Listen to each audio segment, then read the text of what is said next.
Aujourd'hui, je voulais vous partager les histoires de maternité de certaines célébrités. On parle toujours de quand tout va bien, on voit toujours de grands sourires sur les photos de famille, mais on parle rarement de ce qui se passe avant dans l'ombre. C'est pareil pour les stars. On ne voit que le côté glamour, mais certaines d'entre elles ont partagé leur parcours difficile pour devenir maman. Et si vous essayez d'avoir un bébé, j'espère sincèrement que toutes ces histoires vont vous permettre de réaliser que vous n'êtes pas seul et que tous vos ressentis sont légitimes. On commence avec la première célébrité, Meghan Markle, la duchesse de Sussex. Avant de donner naissance à Lilibet en 2021, elle a vécu un arrêt de grossesse qui l'a profondément marquée. Le 25 novembre 2020, elle partageait un article dans le New York Times, Nos pertes communes, où elle levait le tabou sur les fausses couches et parlait de la perte de son deuxième enfant. Je mets fausse couche entre gros guillemets parce qu'il n'y a rien de faux dans votre vécu malgré ce terme. Dans cet article, elle est d'ailleurs revenue dessus dans le documentaire Netflix, elle explique en fait qu'elle était en train de s'occuper de son aîné, Archie, qui avait 1 an à l'époque, et qu'elle a vécu la perte de son bébé à ce moment-là. Elle dit « Après avoir changé sa couche, j'ai ressenti une crampe aiguë. Je me suis mise par terre avec lui, chantant une berceuse pour que nous restions tous les deux calmes.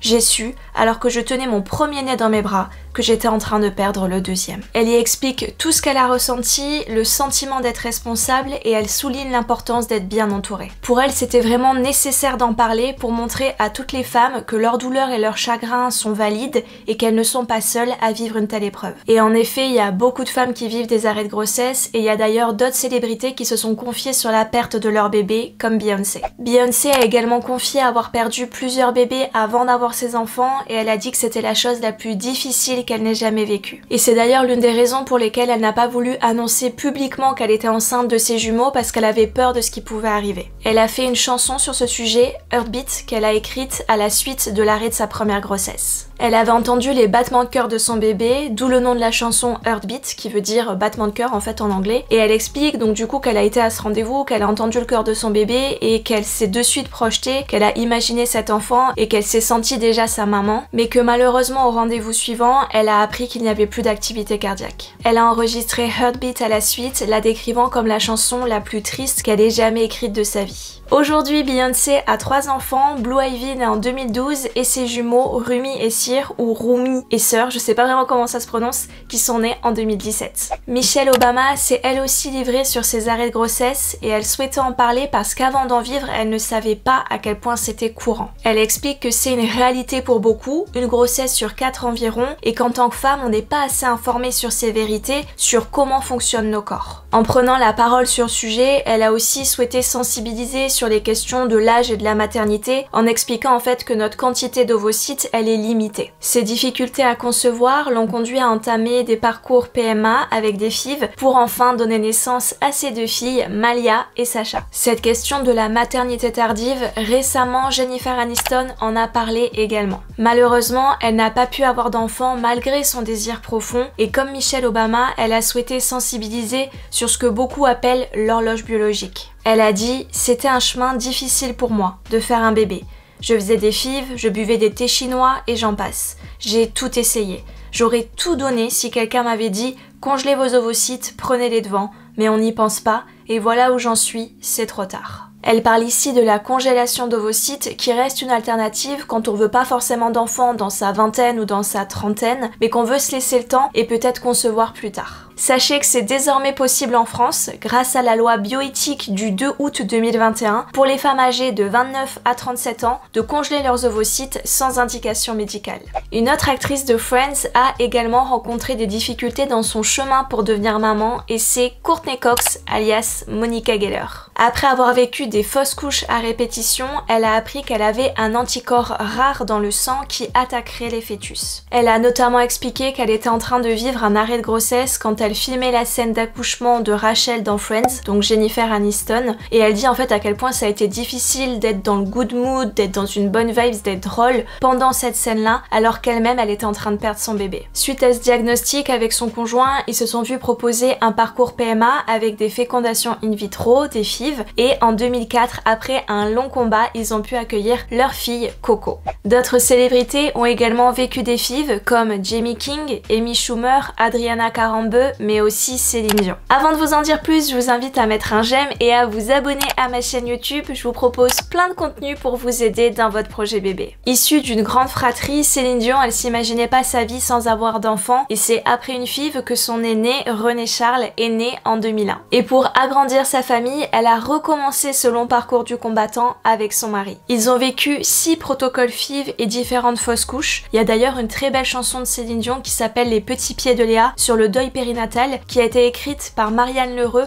à la perte de sa petite fille à 5 mois de grossesse. Et enfin, après toutes ces épreuves, le couple a pu accueillir ses jumeaux, Eddie et Nelson, nés en 2010 quand Céline avait 42 ans. Un autre couple médiatique a également parlé ouvertement de son parcours PMA et il s'agit de l'animatrice et mannequin Chrissy Teigen et de son époux John Legend, chanteur-compositeur. Chrissy a notamment sensibilisé sur la question « Alors c'est pour quand le bébé ?», en expliquant en fait à quel point c'est compliqué pour les personnes de l'entendre, qu'on ne sait jamais en fait ce qu'un couple est en train de traverser, que c'est quelque chose de très personnel et que pour elle c'était vraiment difficile de répondre parce qu'en fait elle était en plein parcours FIV et que ça n'a pas fonctionné tout de suite. Suite à ce parcours PMA, le couple a accueilli sa première petite fille Luna en 2016 et ensuite leur fils Miles en 2018. En 2020, le couple vivait une 3e grossesse qui était arrivée naturellement, donc sans protocole FIV, mais malheureusement en octobre, la grossesse s'est arrêtée et ils ont perdu leur fils qu'ils ont prénommé Jack. Suite à cette épreuve, ils ont pu concevoir via une FIV à nouveau leur fille qui s'appelle Etsy et enfin ils ont eu un dernier enfant, un petit garçon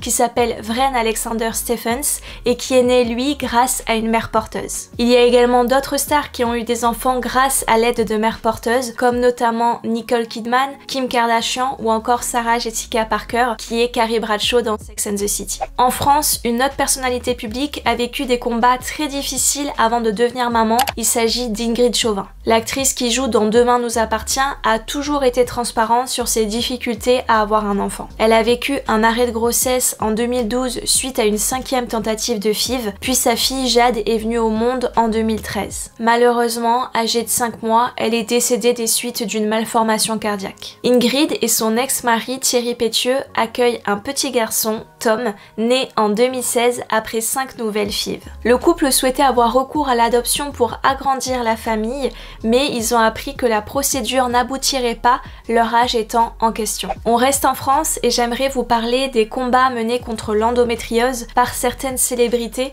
comme Enora Malagré qui en a beaucoup parlé, qui a beaucoup sensibilisé sur le sujet et qui attend toujours de devenir maman. Il y a aussi Laetitia Milo, l'actrice de Plus belle la vie, qui est tombée enceinte après des années de combat, et il y a aussi Laure Pester.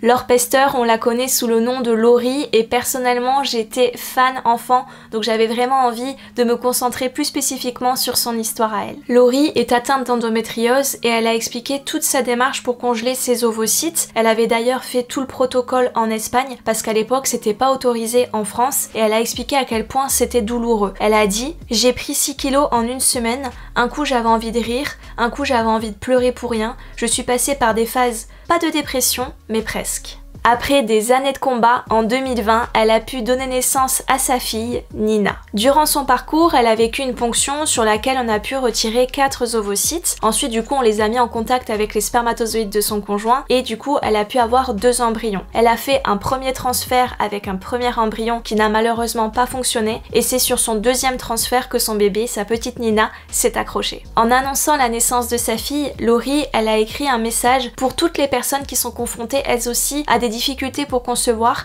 et je vais vous le lire parce que je pense qu'il pourrait particulièrement vous toucher. Celles et ceux qui doivent se battre pour pouvoir donner la vie, vous dire de ne jamais perdre espoir, d'avoir foi en votre désir jusqu'au bout. Je peux vous dire aujourd'hui combien ça en vaut la peine et que finalement, l'adversité rend les choses plus belles encore. Depuis, elle a écrit un livre, Revivre, qui est paru très récemment, en mars 2024, dans lequel elle parle en fait de sa maladie de l'endométriose, qui est finalement très peu reconnue, et elle y parle de son choix très difficile de se faire retirer l'utérus, de vivre une hystérectomie pour mettre fin à ses douleurs. Une autre maladie qui est très courante et qui peut provoquer des problèmes pour concevoir, c'est le SOPK, le syndrome des ovaires polykystiques, et il y a notamment Victoria Beckham qui y a été confrontée. Aujourd'hui, maman de 4 enfants, elle explique à quel point ça a été compliqué pour elle d'avoir sa petite dernière, sa fille Harper Seven. Elle explique que tout le monde lui demandait si elle était enceinte et qu'elle savait pas forcément comment répondre, qu'elle esquivait la question et qu'elle souriait, puis qu'un jour en fait elle a décidé simplement de dire la vérité. Pour reprendre ses mots, je garde ce grand sourire et dis quelque chose comme « En fait, je souffre d'infertilité à cause de mon SOPK,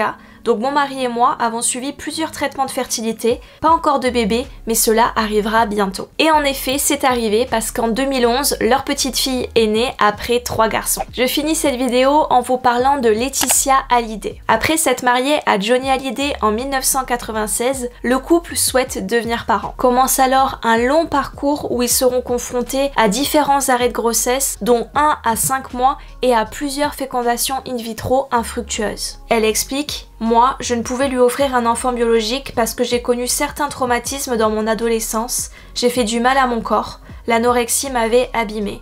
L'adoption a changé notre vie. Ils accueilleront Jade en 2004, puis Joy en 2008, après un parcours d'adoption. Au travers de ces histoires toutes différentes, on a abordé tout un tas de sujets liés à la maternité, que ce soit les fausses couches, le deuil périnatal, le SOPK, l'endométriose, l'infertilité, la PMA, l'adoption et tant d'autres. Avec ces récits, j'espère que vous aurez pu réaliser que vous n'êtes pas seul, qu'il y a tant d'autres femmes, d'autres couples qui rencontrent eux aussi des difficultés pour concevoir. Alors certes, cette vidéo aurait pu être beaucoup plus longue, aborder encore plus en détail d'autres situations, d'autres problématiques, mais l'idée globale, ce qui me tenait à cœur de vous partager, le message que j'aimerais que vous puissiez emporter après avoir écouté tous ces parcours, c'est qu'il y a d'autres femmes qui ont vécu ou qui vivent les mêmes choses que vous. Alors j'espère que ça vous parlera. Et si vous êtes en essai bébé, n'hésitez pas à vous abonner à ma chaîne YouTube, je vous propose plein de contenus sur ce sujet. En tout cas, je pense très fort à vous et je vous envoie toutes mes plus belles ondes pour la suite.